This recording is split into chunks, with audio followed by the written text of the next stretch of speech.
Hello folks, Lee and Ross here. Welcome again to our general meeting. It's June and I suppose a bit of good news, well a bit of bad news. We went into COVID lockdown for a couple of weeks. Good news is we're out again, or sort of it. Sad news again though is we can't have a face-to-face meeting again. Just when we thought we'd sort of got it all worked out and we're going to grow from there, unfortunately, we're all in the process of just having to do it electronically. So bear with us again tonight. I feel a bit rusty from having done it for so long and then not trying to set up to go the other way. But anyway, look, we'll keep you posted as to what's going to happen, whether it be next month or whatever. It's a bit too hard to tell. So I just wanted to mention it was rather disappointing to see that we unfortunately went into such a lockdown and then they closed off the Queen's birthday weekend, which is always such a special thing for us.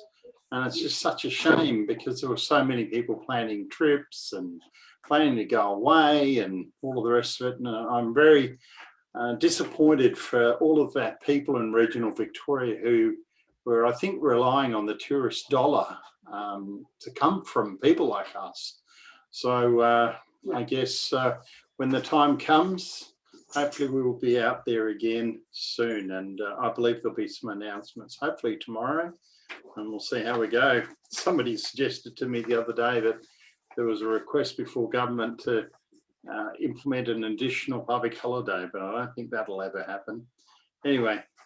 So the 300 series is a lot to be seen on the internet at the moment, and I've seen a couple of feeds to our Facebook page on it, and so on and so forth. And of course, they've released it in UAE and in Russia, and I think Germany as well, or something. But anyway, we're awaiting our deliverance. But it was interesting. I read yesterday that we're only going to see the diesel version here initially, and I don't know if that'll change, but we'll wait and see. I've also been reading a lot of the specs or what's available so far. Sounds very exciting. Sounds like a great vehicle. So we'll see how we go.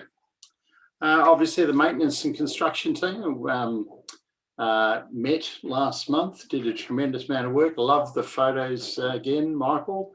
Always great to see those, and they did the second half of the garage floor, and I know there'll be a report on it, so I won't steal the thunder in relation to that. But don't forget, folks, when the next maintenance construction working bee is on, you can go up there and give a hand. Obviously, don't forget that if you do manage to get away at all, if these restrictions are lifted sufficiently to allow you, I beg you all just to be aware, especially with the severe weather event. And I mean, I lost power at my house for 2 days, so not as bad as some people, but I'll tell you what, it just throws your life into total chaos. Look, if you do get to go away, don't forget that things are really quite bad in some areas. You've got trees down all over the place. You've got water, a lot of water lying around in areas, and a lot of these tracks are going to be very, very sodden. So if you're getting out there, take care, and look, if you think you're going to do damage to the track, don't go on it. Remember, it's our reputation individually can affect the reputation of us all. And so I again say to you, if you see somebody doing the wrong thing, make sure you report it, because if you don't, then they'll just close it up like they've done in many, many other states.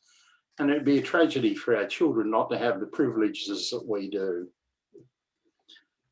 So with the general meeting, obviously I'll keep you posted as to what the progress is during the month, and whether we actually will be back at Mulgrave next month for our annual general meeting or what, who's to know. The Rules Subcommittee have recently met, and they've considered a whole heap of feedback. They'll be back to us pretty soon. We want to try to plan maybe a session, like a Q&A session of some sort. But, obviously I don't know if we'll be able to do that face to face. It may have to be a Zoom session or something like that, but we'll come back to you on that in due course. So we've got I've got some recognitions tonight, and these are milestone awards, and these are people that have been with the club for a period of time, and it's so great to see the number of these people just sticking around for such a long time. And our guest speaker tonight is Simon Spivak from Meridian Maps, and he'll be talking to us about cartography, or what is it? Anyway, over to you, Simon. Welcome aboard. Thanks very much, Ian. Really appreciate that. And it's lovely to be here with everybody tonight. Thank you for inviting me along to have a bit of a chat about Meridian Maps products. I hope you guys are all aware of the products that we produce in Victoria. We're a boutique map publisher. I've been around for 22 years now, publishing recreational and wall maps, focusing on Victoria, but around the country as well. We started back in 1999 when we saw an opportunity in the market when the state government was getting out of what was then called the Outdoor Leisure Series. These were maps which were enhanced topographic maps produced by the state government, and we saw a vacuum in the market that we thought would be good to fulfill. And we started firstly with our map of Hattah-Kulkyne National Park up in the Mallee, not too far from Mildura. Over the time, we have produced a wide range of maps, both walking maps, four-wheel drive maps, wall maps, touring maps designed for the touring public. And we continue on this day publishing new maps and updating our existing map collection. We have 4 maps currently in our four-wheel drive collection, those being our Sydney Adventurer, Otways, Wombat State Forest and Victoria's Deserts. All continue to be very popular with the four-wheel drive market, which is very pleasing. We also have a range of map guides, which are more designed for walkers. And our most recent one is actually the Little Desert, quite a popular area for four-wheel drivers. So we've covered that map area for the first time in detail, probably in about 30 odd years since there's been a decent map published to that area. So we spent a bit of time updating that from our Victoria's Deserts map and publishing it as a separate item. We have a new map coming up very shortly in the four-wheel drive area covering the Pyrenees. First time there's been a map dedicated to that particular area of Victoria. And I hope you guys like going up that way, because I think it's going to be a great map for that particular area. We produce our maps, which a lot of people want to know, how do you go about making our maps? Well, we basically start with state government data, because all the maps are produced electronically these days, you appreciate.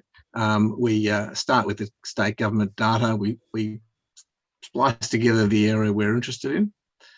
From there, we start to overlay it with tourist information, with Google Earth information. We do a lot of field checking. So I go up and try to do as much field checking in and around the parks as we can and the forested areas.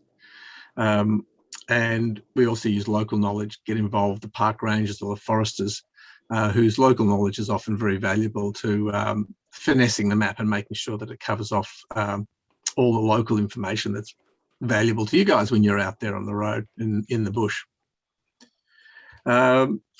We produce the maps both in a printed form and electronic form. So for people who are using moving map software like Aussie Explorer, our maps are available in that format. They're now also available in Avenza PDF. So for people who want to have them on their phones or on their tablets of sorts, the maps are available that way as well.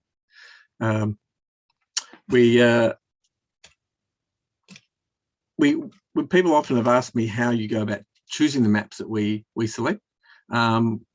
We've always gone with where is there an opportunity to produce a map that currently isn't available, or maybe that we know there's a map that's going out of print that needs to be, we know that there's a market for. So we'll look at those type of opportunities to produce a map that we know the market's going to appreciate. No point publishing a map where there's not a lot of tracks or not a lot of park that isn't going to be visited. So we very carefully select our areas so that we're getting maximum return for the significant amount of effort that goes into publishing the maps. We do try to publish in areas where there aren't other major publishers already working. That also allows us not, otherwise we're directly competing with maps, cuts down the amount of sales and the amount of opportunity for us to I guess not dominate, but certainly be the map in the area that we want people to be using. So it's really a labour of love what we do. Publishing is not the most profitable of businesses, but we do it because we just love getting out in the bush, love producing great maps that we know other people really enjoy using as well. So that's really a lot about Meridian. Is there any questions at all that I may be able to expand on a bit for anybody?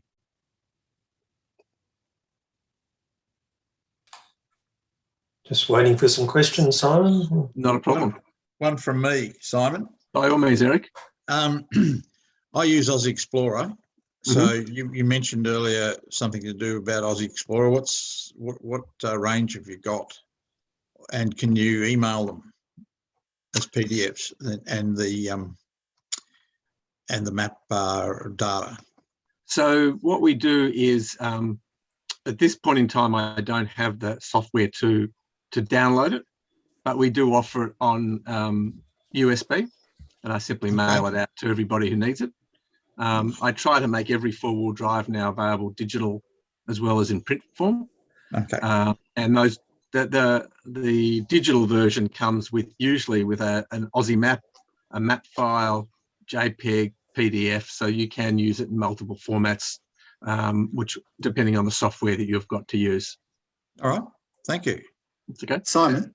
Yes. Simon, got a question for you from one of our members. Yes, certainly. Do your maps work with GPS, and can you plan a route or record a track?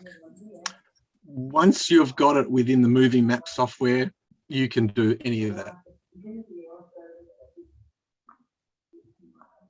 So the maps are, because they're georeference files, yes, they can be used GPS, and yes, you can put in waypoints and route your track as well. In that case, what software would you recommend? I choose to be agnostic in that sense. I leave it up to people who are more knowledgeable than myself in the use of the particular software. The Aussie is the one that I know of. I know there used to be one called Track. It's gone now. So I tend to leave that with you guys, because you guys have got all the software and use it. So we just provide it in the formats that allow people to utilize it however they prefer. Great, thank you, Simon. Hopefully that answers the question. So Simon was just waiting to see if any more questions come through. Sometimes there's a bit of a delay. That's okay. Simon, how long have you been in the business? I was involved from the beginning, back in 1999. Previously, I actually qualified as a cartographer back in the 1980s, and I was working in that area, but slowly sort of worked out of that. But my passion for maps maintained, and started up this little business, I guess, or little hobby with a friend of mine who's also a cartographer. And while he's now left the business, I'm continuing to publish maps in the areas that we find available, interesting, accessible, and warrant having maps for the public and the users. And what sort of saturation have you got in relation to four-wheel drive users of maps these days? Are you finding most of them seeking them in printed form, or you finding most of them in software, or? It's definitely still a combination. we're still selling quite a good range of printed maps. Digital maps are they are very popular still, and certainly Avenza PDF maps are doing very well. But I wouldn't, and I have to admit up front, I'm not a four-wheel driver. I don't own a four-wheel drive. I do a lot of work through borrowing four-wheel drives, going out with friends or club members who are prepared to take me around. No,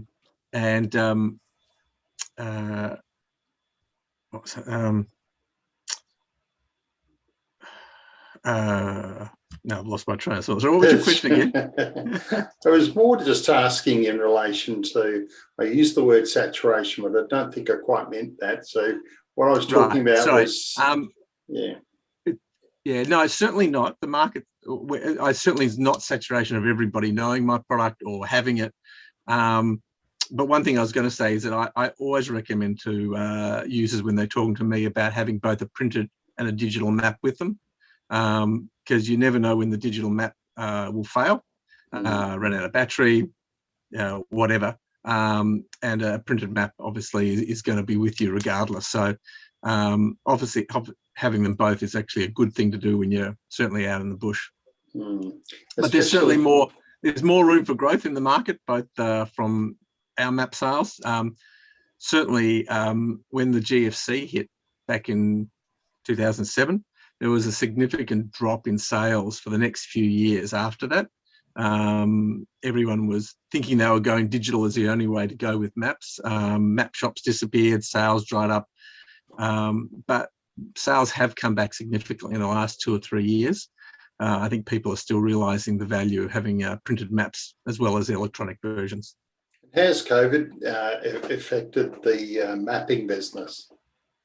Look, in speaking with some friends of mine in the industry, in both retailers and other publishers, we've seen a significant uptake because COVID's blocked off international travel. A lot more people are travelling locally now. Whether it be four-wheel drivers or people going bushwalking or doing day walks or whatever, it means that uptake of sales have actually increased, especially direct-to-market sales over the last 12 months or so. And we're sort of gearing up to do some more publishing over the next couple of years because we feel that it's going to take some time before the international market is open again for tourist travel. And as such, people are going to be traveling locally, and we're going to be there hopefully to provide some product for them. And how often do you keep your maps updated? So it does depend on the print run and time to produce, to update them. I do like to have a cycle of about 4 to 5 years because I feel that that's a fair time to be looking at changes that may be happening, whether it be additional park boundaries, changes to facilities within the parks and the forests, more data is available, maybe we're improving the look of the map. So there's a range of things that will make us put out a new edition. They're just some of the ones that come to mind straight away that will let us embark on that. But it normally will be that we're running out of the edition that we have, and that I feel that there's enough changes warranted to look about doing a new edition.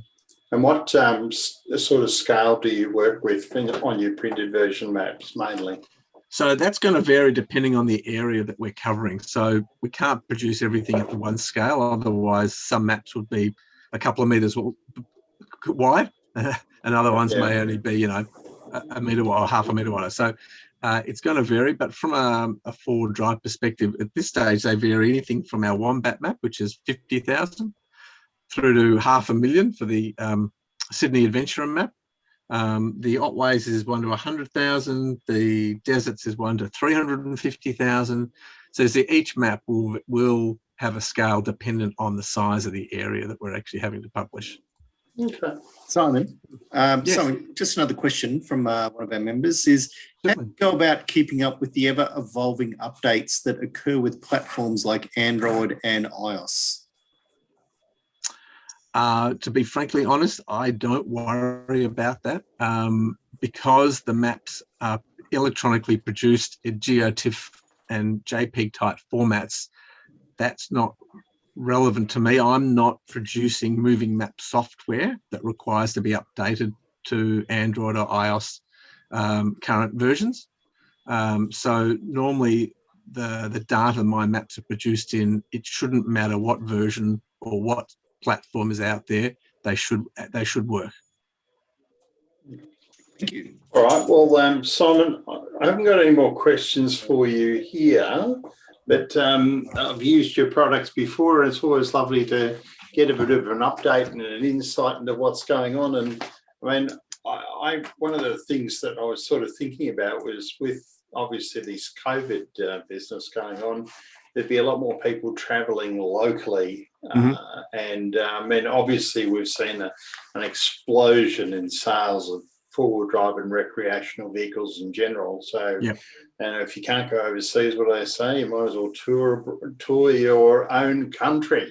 Absolutely. So, and so those people are going to need some maps. So, can you tell us how people can find your maps, etc., and where they should go to find them? Absolutely. So, firstly, we have our own website, which is just www.meridianmaps.com.au. We have all our maps up there, as well as a range of other products from other publishers that complement our products. You can also go to any map shop that you may be local to. So in Melbourne, MapWorks, which has just changed their name to MapLink, out in Essendon North. That's run by Ian Morden, very knowledgeable guy. Very happy to see you in his store. There's also a map shop in Ringwood called Maps, Books and Travel Guides. I think it's on Montana Road.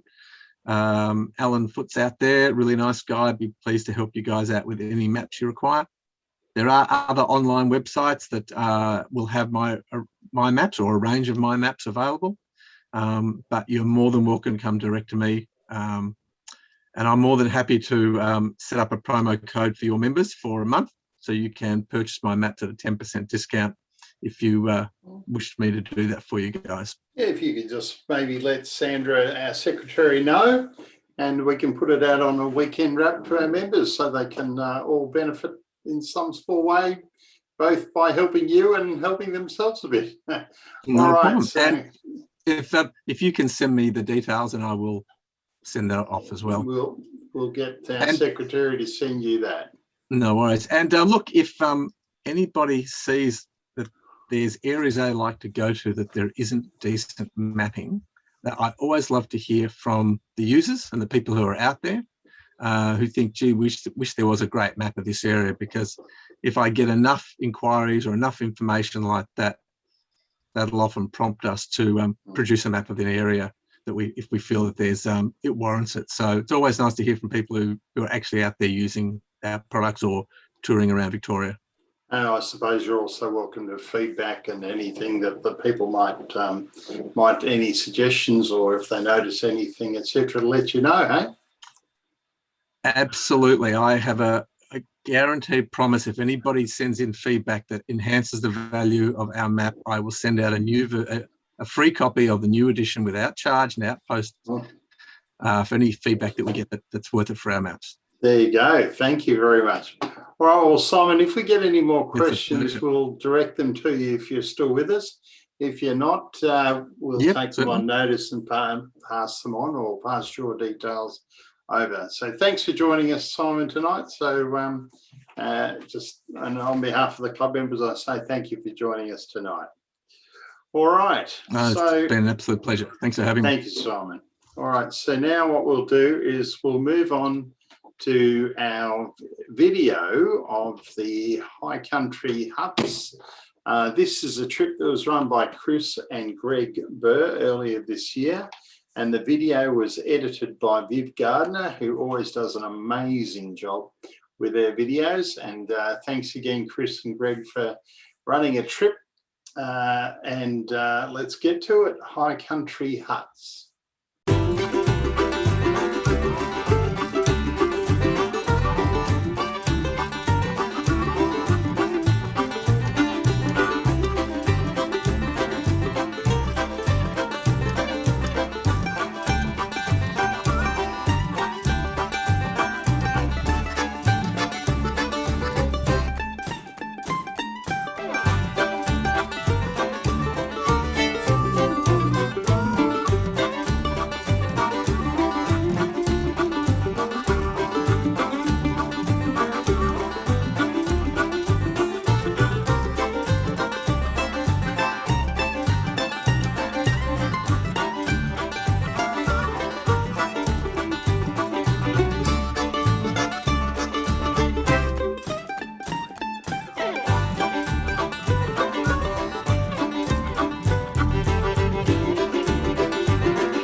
So thank you for that. Always great to see what our trip leaders do, and Chris and Greg have done some fantastic trips in the last 12 months. So congratulations to them on stepping up and taking out and having a great time with the people that join them on those trips. And it's always great to see the videos, to see what actually is going on some of these trips.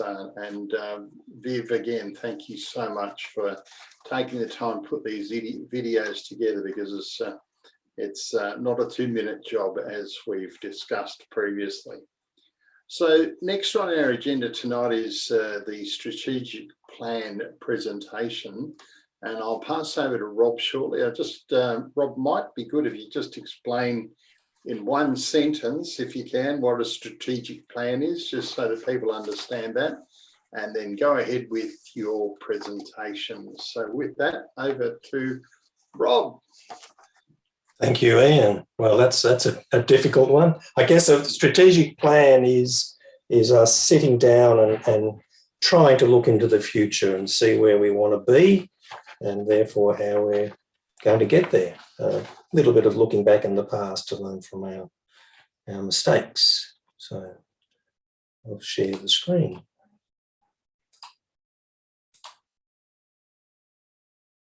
Right, so this is a strategic plan update. So the committee regularly update, when I say regularly, every 3 or 4 years, update the club's strategic plan. And we've just done that recently, and this is basically the process that we followed.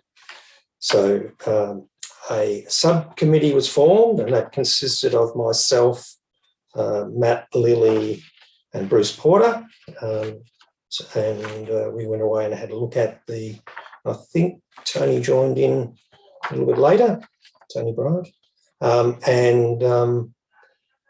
We had a bit of a look at the previous plan, where the club has been, and perhaps looking ahead on what we think should be done. So the plan was prepared, draft submitted to the committee for review, a couple of rounds around, and we've just released that final version to members, and now requesting some feedback.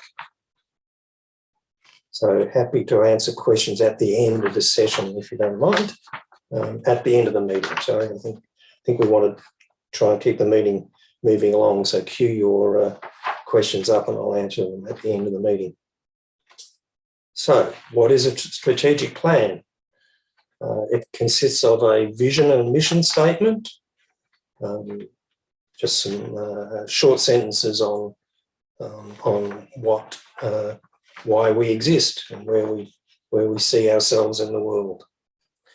Some key statistics. So this is a little bit of looking back in the past to see what's happened, a strengths, weaknesses, opportunities and threats analysis. So we look at things that we think we've done well and things maybe not so well, and use that as an input to our thinking. We also did some analysis on the member surveys that were done a couple of years ago. We obviously looked at the impact of COVID-19 because it has caused us to obviously go to online meetings and think about how we can still engage with our members in this difficult time. And that obviously means the use of technology. So I guess technology is by necessity very much of what the club does today. We looked at a bit of the management of the club, so how the committee functions and how the subcommittee should function, and perhaps looked ahead to some goals. So maybe where we want to be in 3 years' time. So, and then the 3-year plan, we then condensed down to an annual club plan. Annual club plan and a budget go together. So it's what do we plan to do next year and what's it going to cost, submitted to the exec for approval each year. So that's a process we're looking to move to. So, and there's just an example of statistics. So rather than study it now, have a look on the website, which leads me on to the next one. Where is it? So it's on the club website. So you log in. So it's in the members only part of the website under the TLCCV documents. And there it is sitting down there, Strategic Plan 2021. So click on that and it's a document, PDF document. Will open up and everyone can have a read. So I'm just going to focus on one section out of the strategic plan, which is probably new. So we're looking at management of the club. So according to the model rules, which we're currently under, and potentially the club rules when they get approved, finalised and approved. So the business of the club is managed by the committee. So to facilitate this, we're going to make the following improvements. So introduce a committee charter and a code of conduct. So a charter is what is the job of the committee and the committee members, and a code of conduct is how committee members should behave. Now we've finished and signed off on the code of conduct. The committee charter is a work in progress. So the code of conduct will be up on the website in the near future. So we're going to consolidate policies and procedures and create a policy manual. Currently, a lot of the so if you like, the rules or how the club operates is currently either in the model rules or it's in the club bylaws. So so the plan, and I think this was born out from a lot of feedback from club members. So we're going to move most of the bylaws, things that aren't covered in the new club rules, move them into policies and procedures. And that way we break them up into, I guess, focused documents, and that sort of makes the maintenance process going forward a lot easier. So I think most of us understand the need for doing that. So we've also looked at how when there's a new change of committee, the handover process is sometimes not ideal. So we're looking at doing a documented process and an induction pack. So incoming committee members have a lot better understanding how the committee functions, what are the key documents, what are the key expectations. So just make life a wee bit easier. And also, obviously, being on the committee is not just about filling a seat. You're there to represent members and contribute to the development of the club, which means that our committee members themselves probably need some further development and certainly some mentoring from people who've perhaps been there for a little while. So under our constitution, under our model rules and the club rules, even though the committee is responsible, they actually delegate certain functions to subcommittees. So obviously running of trips is delegated to our trips convener and the trips subcommittee, YARC to the YARC management committee, etc., etc. So we're just formalising that process. A lot of that's just, everyone will go, well, I already know that, but we're just getting it down on paper so that it's always clear now and in the future. And part of, if you like, the functions description is roles and responsibilities. And again, that's probably, most of it's covered, but we're just bringing it together into the one place. And that's it. So thank you very much. Questions at the end. If you think of something later, please send Sandra a message. Thank you, Rob. again for your hard work there in putting it all together and just explaining it in as easy terms as possible for everybody. I mean, this is a plan that is utilised by the club to work on developments and improvements to make us better. So with that now, we might move over to the subcommittee reports. Now, the first one is driver training, but Chris Trevor's unable to join us tonight. Here's an apology. But look, basically they were due to have a session this month, which obviously due to the COVID lockdown had to be cancelled or postponed. So at this stage, they're just working out another date. But obviously, until these COVID restrictions are lifted sufficiently to enable them to do this properly, that's going to be a bit difficult. I'd like to call forward Liz now, who's our education coordinator, and she's going to talk about what's going on in the way of courses, etc. So over to you, Liz. Thank you, Ian. Welcome to any of the new members in the club. Hopefully we'll get to see you on some courses before too long. It's been a bit of a challenge with the courses recently with this COVID. Every time we seem to get one booked, then COVID comes along and we're not able to run it. So the wheel bearing course had to be cancelled, and that has now been put forward to the 10th and 11th of July. So all the members that were booked into that have been contacted, and most of those have been able to come to the next one, which is great. So thank you, Tony Swindon, for changing the dates the way you did. Four-wheel drive maintenance course, that's still full. And the tyre repair course in October, that at the moment is full as well.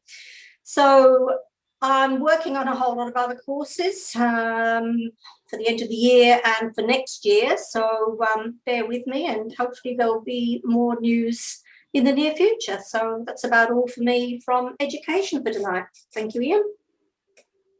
So thanks, Liz. So with that now, we're going to talk about the MPB, the multi-purpose building, and where we're at with it. So with that, I'd like to call on Eric Bishop for his report, please.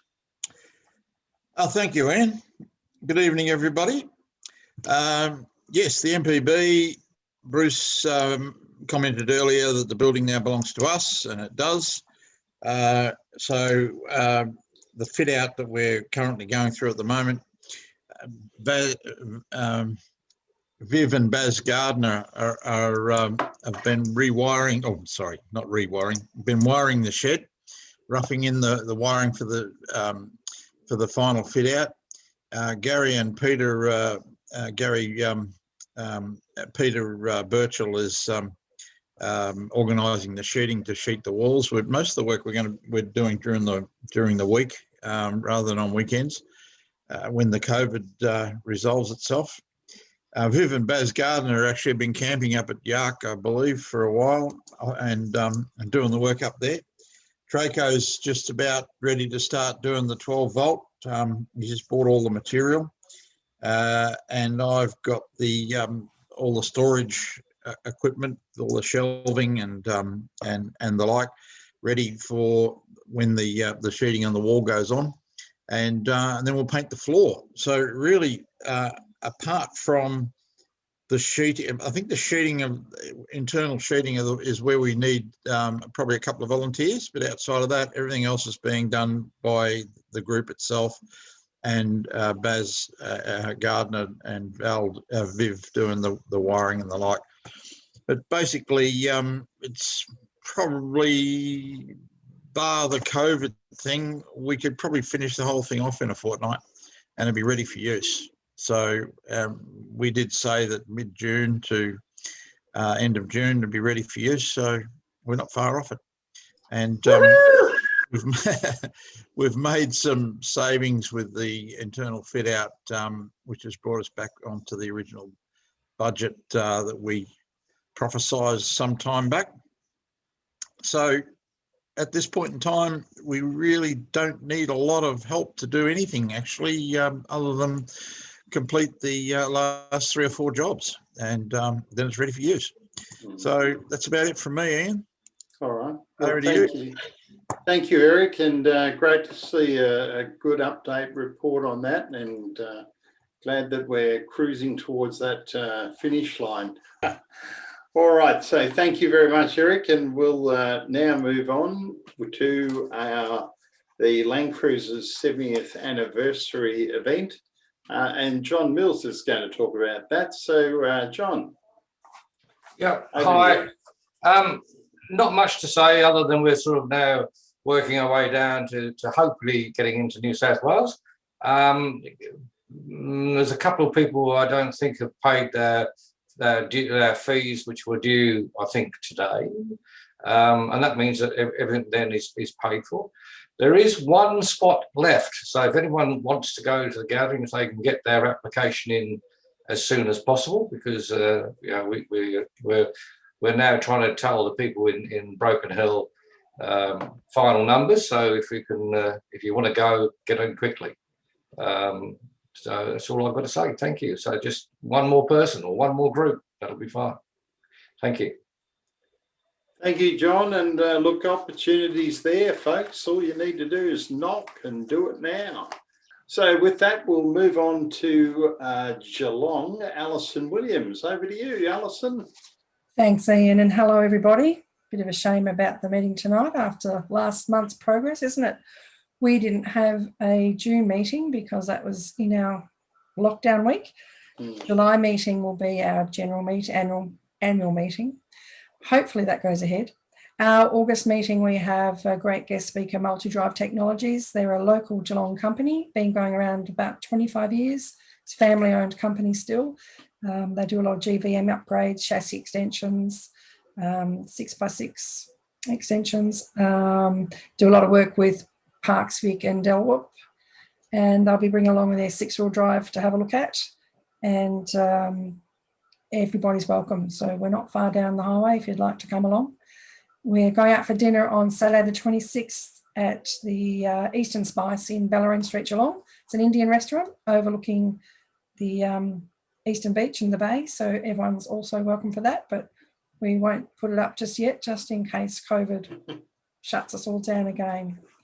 And our still day is where we're going to be doing the demos. We'll be in on a farm down this way in late August or early September. And if I can pop in a little bit about the Yark Adventure Day, we have about 25 people booked in at the moment. Anyone's welcome. It's not just children, it's big children and little children. And if you haven't been up to Yark for a while, or if you're new to the club, most welcome to come along, get to know some people. Corresponds with the maintenance and construction weekend. And mum and dad can come up to that and leave the children with us to keep them entertained for the day. Thanks, Ian. Back to you. So thanks for that, Alison. And we'll now move to Yark Management, Brian Stewart, to talk about the Maintenance and Construction Weekend and what's going on at Yark. Welcome, Brian. Yeah, well, good evening, everyone. Back to this Zoom business again. Yeah, well, we're doing all right there for a while. Well, we don't really know what's happening this weekend. So we're sort of still planning on having our maintenance weekend. I think we've got to wait a few days to find out whether we can actually go there or not. And hopefully we will. We've got quite a bit of stuff to do, and I've had some reports back that there are a few trees down. So we'll need some trained chainsaw people there to deal with that. And our regular maintenance stuff, and hopefully I'll be getting in touch with the CFA again, and they may be able to come in and burn the rest of the piles of tea tree stuff that we've got there. So that'll take up quite a bit of time. That was very interesting last month when they came in and did that. And yeah, that's about all I've got to say tonight. Pretty short, and that's it. I hope to see you at Yark. We don't see you this month, certainly next month. I've got 9 people that have already booked in for this coming weekend, and they're nearly all the regular team. And those guys have been sort of working behind the scenes as well, sort of doing a whole lot of stuff, chasing things up. They've purchased some solar panels, which we'll be able to use to upgrade our system on the Hilton roof, and also for a couple of other projects that these guys have got in mind. So over to the video now about the May Maintenance Construction Weekend.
So, Brian,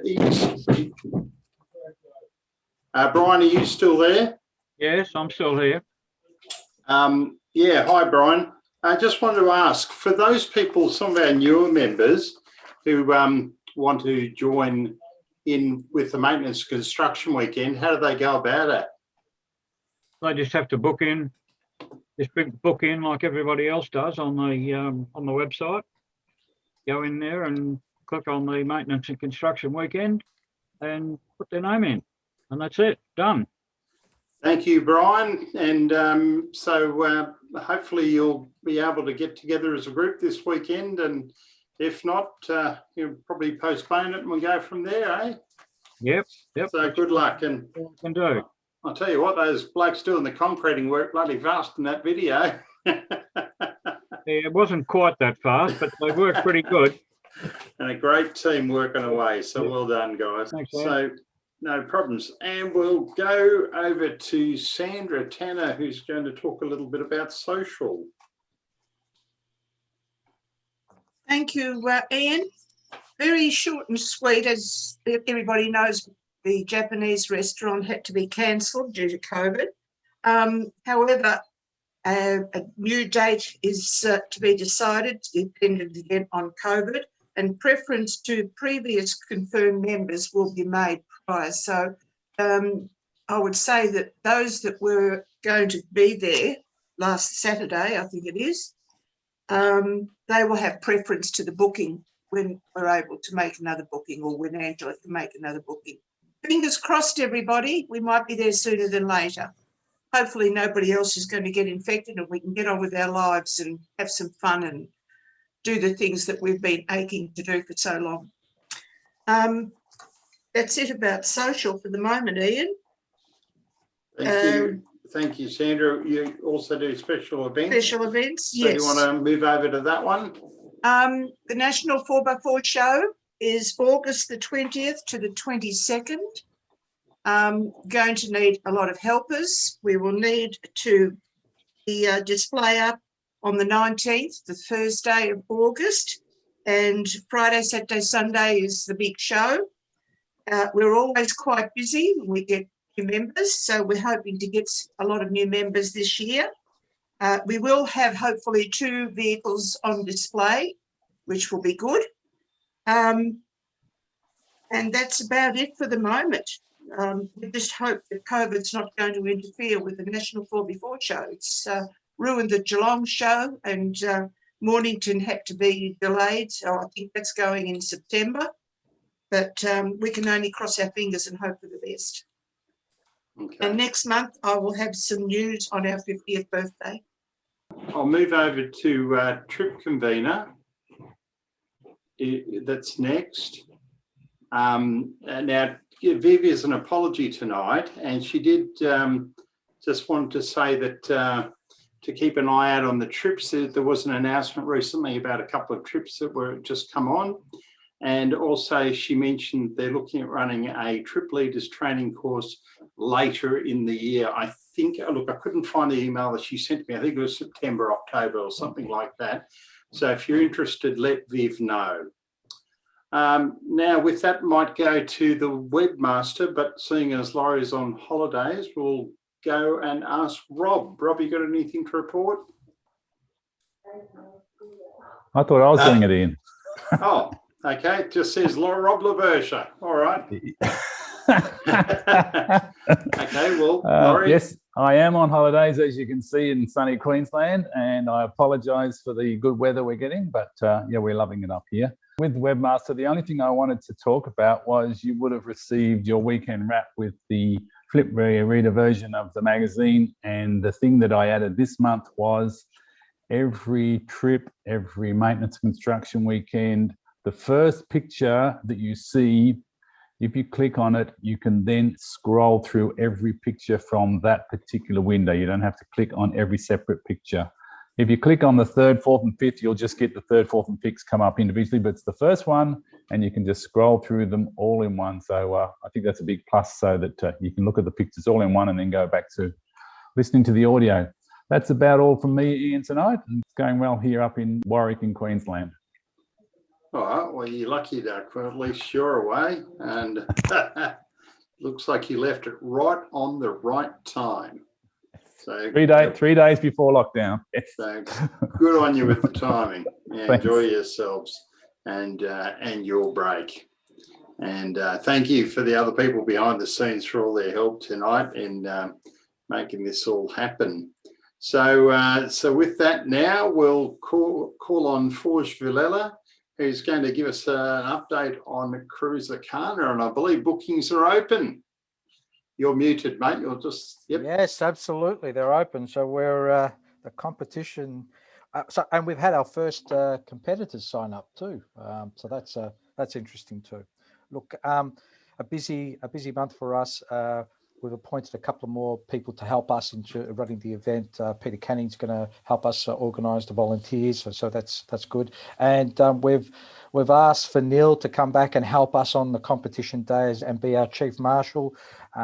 John's couldn't do it this year, so that we're looking for a replacement, and Neil's kindly stepped up. So we thank Neil for coming back into the fray. We've also opened up the events so people can enter and enter into the competition. We've had a couple from the Nissan Club enter in. I've got a discussion with the Pajero Club tomorrow, so there'll be some interest there. I know Rob's emailed all the previous competitors. I've emailed a number of clubs as well to show the interest, and so communicating to all the past competitors and clubs that have been involved in the competition, as well as to us today. So we are open. We're staying positive, like I've been saying to many people over the past couple of weeks. we say positive things and, you know, let it out into the universe, and the universe will come back and give us good things. So that's what I'm living by at the moment, to get myself out of lockdown. So that's what we're doing. That's what's happening. We're getting some momentum. We're making some bookings. We're sort of locking things into that October competition day. So the competition event is on the 22nd, 23rd and 24th of October, with the main competition being on the Saturday, of course, and the dinner on the Saturday night. So that's all from me. I think we've got a video. I'll hand it back to you, Rob.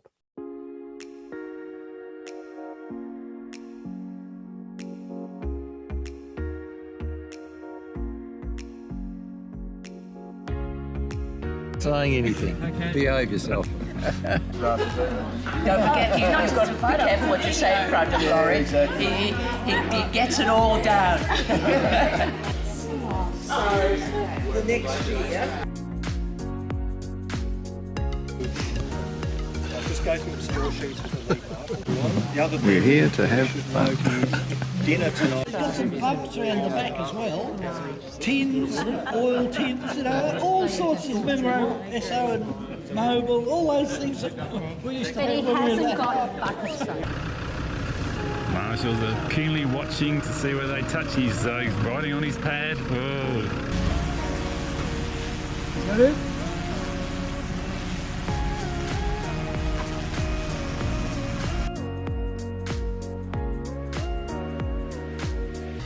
How's it going, boys? Good, thanks, Laurie. Yeah. Ready to go? Always ready. Oh well. I just remember Toyota's reign supreme, so. I agree. Yeah, okay. So live up to the reputation. Thanks for that. Cheers. Yeah.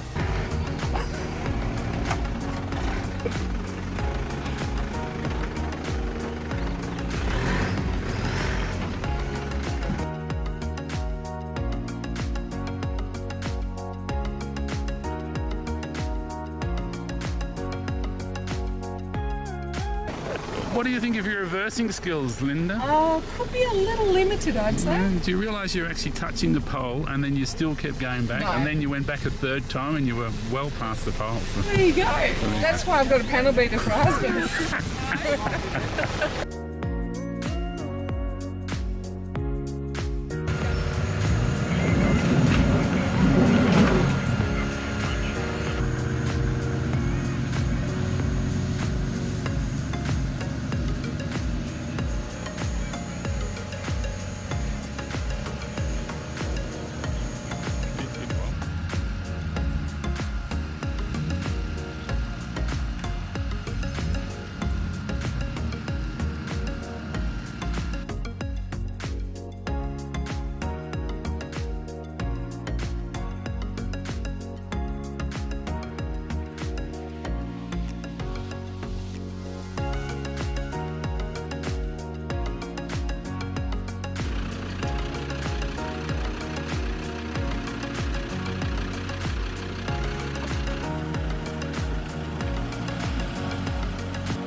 So what did they start with? A litre. So she lost 136. Yeah. Okay.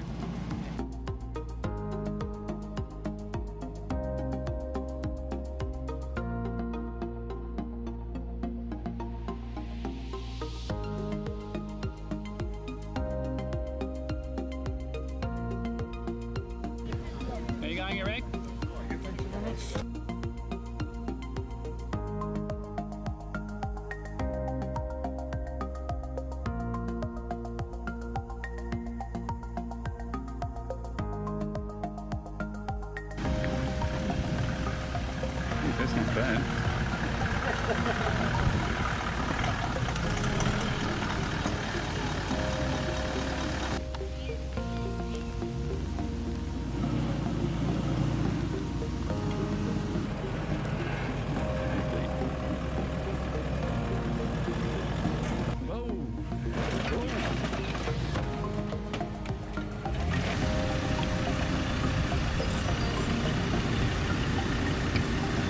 So Marshall, how are they going? You're going very well. They're going well. They're looking at that line as to whether they're on it or over it or under it. Well, it's rocking, so it moves. The line moves. Okay. There's been some good runs, some awesome runs.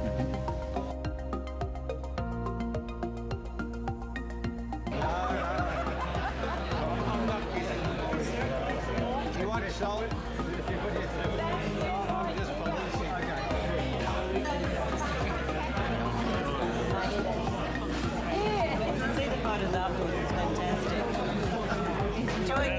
Moving on, the next event is the cross country standard class, and the winner is Toyzuka.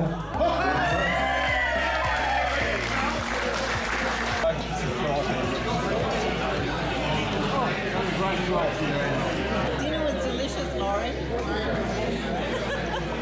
I hope you had some.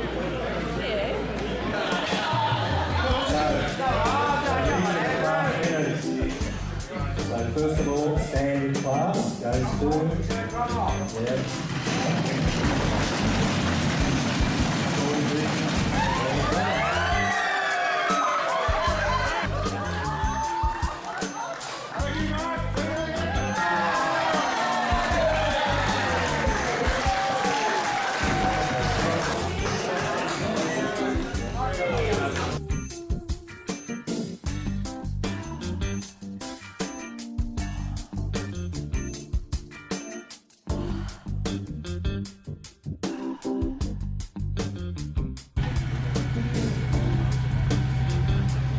He's going to hit the front. Yeah. I thought you.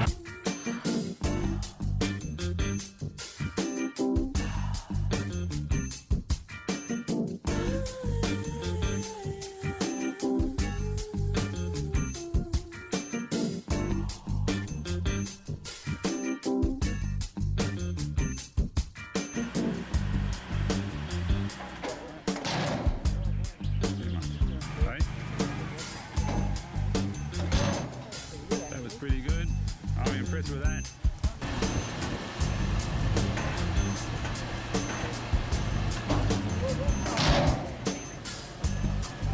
You got any other laws you want to tell me about? Oh, he's stalled again. Oh, he's rolled back. What's your car? About to go now. That's...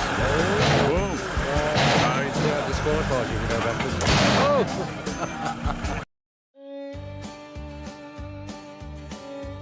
Yeah, we'll give it a go. All right, enjoy it, Shane. Okay. All right.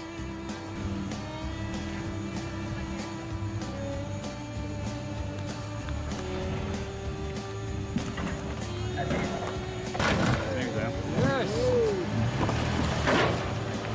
Well done, Shane. Good effort.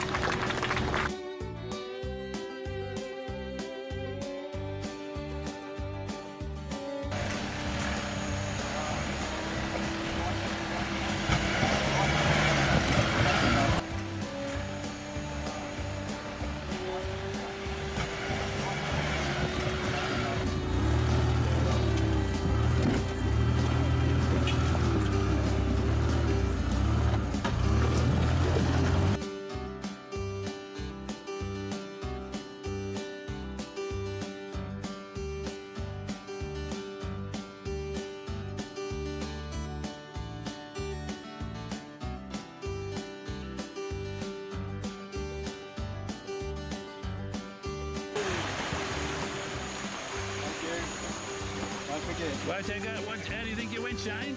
Oh, mate, lost all the balls. You lost your balls, yes, I noticed that.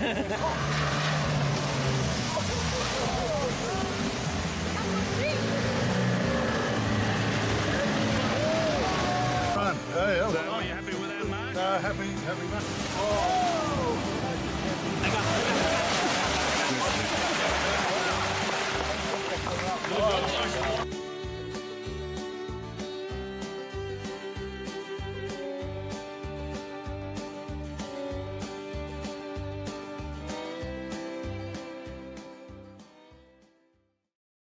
So that was a great.